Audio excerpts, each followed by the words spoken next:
بسم اللہ الرحمن الرحیم۔ السلام علیکم دوستوں، امید ہے آپ سب خیریت سے ہوں گے۔ ہاں تو دوستوں، ہم بات کر رہے تھے کہ ناجی نے سلطان صلاح الدین ایوبی سے کہا، امیر عالی مرتبت نے یہ تو سوچا ہوتا کہ میری حیثیت کیا رہ جائے گی جس کے تم اہل ہو۔ صلاح الدین ایوبی نے کہا، اپنے ماضی پر خود ہی نگاہ ڈال لو، ضروری نہیں کہ اپنی کارستانیوں کی داستان مجھ سے سنو۔ فوراً واپس جاؤ اور اپنی فوج کی نفری، سامان، جانوروں، سامان خوردونوش وغیرہ کے کاغذات تیار کر کے میرے نائب کے حوالے کر دو۔ 7 دن کے اندر اندر میرے حکم کی تعمیل ہونی چاہیے۔ ناجی نے کچھ کہنا چاہا مگر تب تک صلاح الدین ایوبی ملاقات کے کمرے سے نکل گئے تھے۔ ناجی اپنے کمرے میں بے حد غصے کے عالم میں ٹہل رہا تھا۔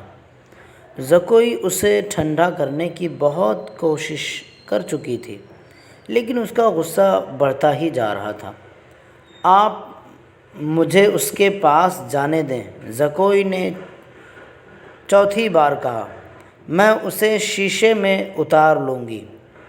بیکار ہے، ناجی نے گرج کر کہا، وہ کمبخت حکم نامہ جاری کر چکا ہے جس پر عمل بھی شروع ہو چکا ہے۔ مجھے اس نے کہیں کا نہ رہنے دیا، اس پر تمہارا جادو نہیں چل سکا۔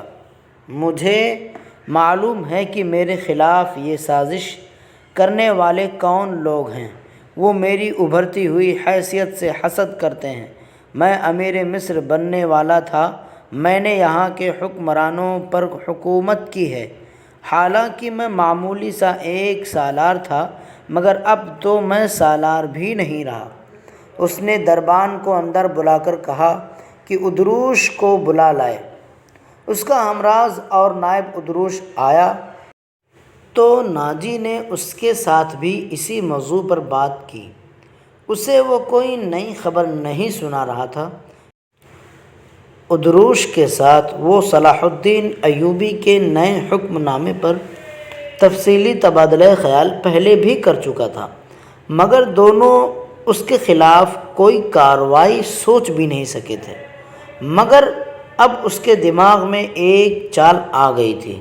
اس نے ادروش سے کہا، میں نے جوابی کارروائی سوچ لی ہے۔ کیا؟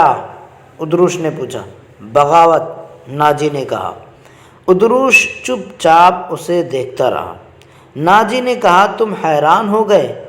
کیا تمہیں شک ہے کہ یہ 50,000 سوڈانی فوج ہماری وفادار نہیں ہے؟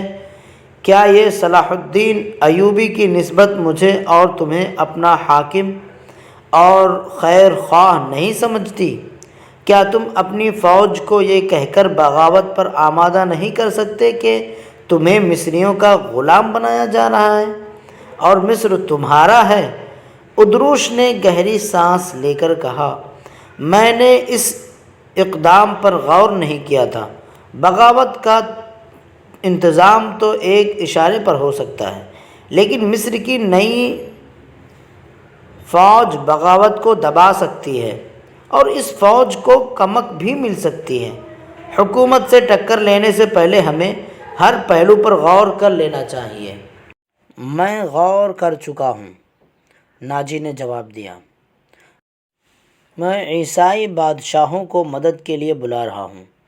تم 2 جاسوسوں کو تیار کرو، انہیں بہت دور جانا ہے۔ میری باتیں غور سے سن لو ادروش، اور زکوئی تم اپنے کمرے میں چلی جاؤ۔ زکوئی اپنے کمرے میں چلی گئی اور وہ دونوں، ادروش اور ناجی، ساری رات اپنے کمرے میں بیٹھے سوچتے رہے کہ اب کیا کیا جائے، صلاح الدین ایوبی سے کس طرح ٹکر لیا جائے۔ دوستوں، صلاح الدین ایوبی نے دونوں فوجوں کو ملانے کا وقت 7 روز مقرر کیا تھا۔ کاغذی کارروائی ہوتی رہی، ناجی پوری طرح تعاون کرتا رہا۔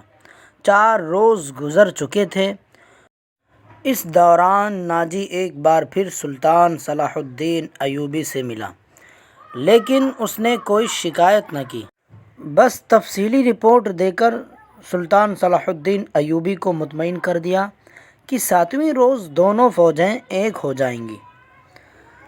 سلطان صلاح الدین ایوبی کے نائبین نے بھی انہیں یقین دلایا کہ ناجی دیانت داری سے تعاون کر رہا ہے، مگر علی بن سفیان کی رپورٹ کسی حد تک پریشان کن تھی۔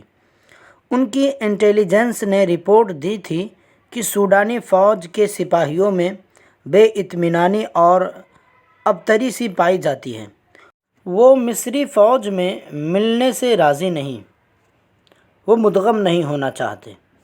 ان کے درمیان یہ افواہیں پھیلائی جا رہی تھیں کہ مصری فوج میں مدغم ہو کر ان کی حیثیت غلاموں کی سی ہو جائے گی، انہیں مال غنیمت بھی نہیں ملے گا اور ان سے بار برداری کا کام لیا جائے گا، اور سب سے بڑی بات یہ ہے کہ انہیں شراب نوشی کی اجازت نہیں ہوگی۔ علی بن سفیان نے یہ رپورٹیں صلاح الدین ایوبی تک پہنچا دیں۔ سلطان صلاح الدین ایوبی نے ان سے کہا کہ یہ لوگ طویل مدت سے عیش کر رہے ہیں، انہیں نئی تبدیلی یقیناً پسند نہیں آئے گی، پھر بھی مجھے امید ہے کہ وہ نئے حالات اور ماحول کے عادی ہو جائیں گے۔ ان معاملات پر گفتگو کرنے کے بعد سلطان صلاح الدین ایوبی نے علی بن سفیان سے پوچھا، زکوئی سے آپ کی ملاقات ہوئی یا نہیں؟ علی بن سفیان نے جواب دیا، اس سے ملاقات ممکن نظر نہیں آتی، میرے آدمی ناکام ہو چکے ہیں، ناجی نے اسے قید کر رکھا ہے۔ اس سے اگلی رات کا واقعہ ہے۔ رات ابھی تاریک ہوئی تھی، زکوئی اپنے کمرے میں تھی، ناجی ادروش کے ساتھ کمرے میں تھا کہ اسے گھوڑوں کے قدموں کی آوازیں سنائی دیں۔ اس نے پردہ ہٹا کر دیکھا تو چراغوں کی روشنی میں اسے 2 گھوڑ سوار گھوڑوں سے اترتے دکھائی دیے۔ لباس سے وہ تاجر معلوم ہوتے تھے، مگر جب وہ گھوڑوں سے اتر کر ناجی کے کمرے کی طرف چلے تو ان کی چال صاف بتا رہی تھی کہ یہ تاجر نہیں ہیں۔ اتنے میں ادروش باہر نکل آیا، دونوں سوار اسے دیکھ کر رک گئے اور ادروش کو سپاہیوں کے انداز سے سلام کیا۔ ادروش نے ان کے گرد گھوم کر ان کے لباس کا جائزہ لیا، پھر انہیں کہا کہ ہتھیار دکھاؤ۔ دونوں نے پھرتی سے چوغے کھولے اور ہتھیار دکھا دیے۔ ان کے پاس چھوٹی تلواریں اور ایک خنجر تھا۔ ادروش انہیں اندر لے گیا اور دربان ایک طرف کھڑا تھا۔ زکوئی گہری سوچ میں کھو گئی۔ وہ کمرے سے نکلی اور ناجی کے کمرے کا رخ کیا، مگر دربان نے اسے دروازے پر روک لیا اور کہا کہ اسے حکم ملا ہے کہ کسی کو اندر نہ جانے دوں۔ زکوئی کو وہاں ایسی حیثیت حاصل تھی کہ وہ کمانڈروں پر بھی حکم چلانے لگی تھی۔ دربان کے روکنے سے وہ سمجھ گئی کہ ضرور آج کوئی خاص بات ہے۔ اسے یاد آیا کہ 2 رات پہلے ناجی نے اس کی موجودگی میں ادروش سے کہا تھا، میں عیسائی بادشاہوں کو مدد کے لیے بلا رہا ہوں، تم 2 جاسوس تیار کرو، انہیں بہت دور جانا ہے۔ اور پھر اس نے زکوئی کو اپنے کمرے میں چلے جانے کو کہا تھا۔ تب اس نے بغاوت کی باتیں بھی کی تھیں۔ یہ سب کچھ سوچ کر وہ اپنے کمرے میں واپس چلی گئی۔ اس کے اور ناجی کے خاص کمرے کے درمیان ایک دروازہ تھا جو دوسری طرف سے بند تھا۔ اس نے اس دروازے کے ساتھ کان لگا دیے۔ ادھر کی آوازیں دھیمی تھیں، اسے کوئی بات سمجھ نہ آئی۔ کچھ دیر بعد اسے ناجی کی بڑی صاف آواز سنائی دی۔ اس نے کہا، آبادیوں سے دور رہنا، اگر کوئی شک میں پکڑنے کی کوشش کرے تو سب سے پہلے یہ پیغام غائب کر دینا، اپنی جان پر کھیل جانا، جو بھی راستے میں حائل ہو اسے ختم کر دینا۔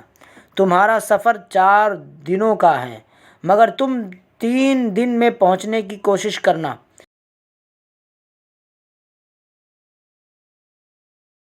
اور ہاں، سمت بہت اچھے سے یاد کر لو، سمت نہ بھولنا، شمال مشرق۔ دوستوں، یہ دونوں آدمی ناجی کے وہ جاسوس تھے جن کے ذریعے ناجی صلیبیوں سے در پردہ مدد حاصل کیا کرتا تھا۔ دونوں آدمی باہر نکل آئے۔ زکوئی بھی باہر آ گئی۔ اس نے دیکھا کہ وہ دونوں گھوڑوں پر سوار ہو رہے تھے۔ ناجی اور ادروش بھی باہر کھڑے تھے۔ ضرور وہ ان سواروں کو الوداع کہنے نکلے ہوں گے۔ سوار بہت تیزی سے روانہ ہو گئے تھے۔ ناجی نے زکوئی کو دیکھا تو اسے بلا کر کہا، میں باہر جا رہا ہوں، کام بہت ہے، تم آرام کرو، اگر اکیلے دل نہ لگے تو حرم میں گھوم پھر آنا۔ ہاں، زکوئی نے کہا، جب سے آئی ہوں میں باہر نہیں نکلی۔ ناجی اور ادروش چلے گئے۔ زکوئی نے چوغا پہنا، اپنے کمر بند میں خنجر لگایا اور حرم کی طرف چل پڑی۔ وہ جگہ چند 100 گز دور تھی۔ وہ ناجی پر یہ ظاہر کرنا چاہتی تھی کہ وہ حرم میں گئی تھی۔ دربان کو بھی اس نے یہی بتایا۔ حرم میں داخل ہوئی تو وہاں کی رہنے والیوں نے اسے حیران ہو کر دیکھا۔ وہ پہلی دفعہ وہاں گئی تھی۔ سب نے اس کا استقبال احترام اور پیار سے کیا۔ ان 2 لڑکیوں نے بھی اسے خوش آمدید کہا جو اسے قتل کرنا چاہتی تھیں۔ زکوئی سب سے ملی، ہر ایک کے ساتھ باتیں کیں اور واپس چل پڑی۔ وہ خرانٹ ملازمہ بھی وہی تھی جسے اس کے قتل کے لیے کہا گیا تھا۔ اس نے زکوئی کو بڑے غور سے دیکھا تھا۔ زکوئی باہر نکل گئی۔ حرم والے مکان اور ناجی کی رہائش گاہ کا درمیانی علاقہ اونچا نیچا اور ویران تھا۔ زکوئی حرم سے نکلی تو ناجی کی رہائش گاہ کی طرف جانے کے بجائے بہت تیزی سے دوسری سمت چل پڑی۔ ادھر ایک پگ ڈنڈی تھی لیکن زکوئی اس سے ذرا دور ہٹ کر جا رہی تھی۔ اس سے 15-20 قدم پیچھے ایک سیاہ سایہ چلا جا رہا تھا۔ وہ کوئی انسان ہی ہو سکتا تھا مگر سر سے پاؤں تک لبادے میں لپٹا ہونے کی وجہ سے سیاہ بھوت لگتا تھا۔ زکوئی کی رفتار تیز ہو گئی تو اس بھوت نے اپنی رفتار اس سے بھی تیز کر دی۔ آگے گھنی جھاڑیاں تھیں۔ زکوئی ان میں روپوش ہو گئی۔ سیاہ بھوت بھی جھاڑیوں میں غائب ہو گیا۔ وہاں سے کوئی 250-300 گز آگے سلطان صلاح الدین ایوبی کی رہائش گاہ تھی جس کے ارد گرد فوج کے اعلیٰ رتبوں کے افراد رہتے تھے۔ زکوئی کا رخ ادھر ہی تھا۔ وہ گھنی جھاڑیوں میں سے نکلی کہ تبھی بائیں طرف سے وہ سیاہ بھوت اٹھا۔ چاندنی بڑی صاف تھی پھر بھی اس کا چہرہ نظر نہیں آتا تھا۔ اس کے پاؤں سے آہٹ بھی نہ ہوئی تھی۔ پھر بھوت کا ہاتھ اوپر اٹھا، چاندنی میں خنجر چمکا اور بجلی کی سی تیزی سے خنجر زکوئی کے بائیں کندھے اور گردن کے درمیان اتر گیا۔ زکوئی کی چیخ نہیں نکلی جبکہ خنجر اس کے کندھے سے نکل گیا تھا۔ دوستوں، خنجر لگنے کے بعد زکوئی زندہ تھی یا مر گئی، ان ساری چیزوں کی معلومات آپ کو سلطان صلاح الدین ایوبی کی داستان پارٹ 7 میں دی جائے گی۔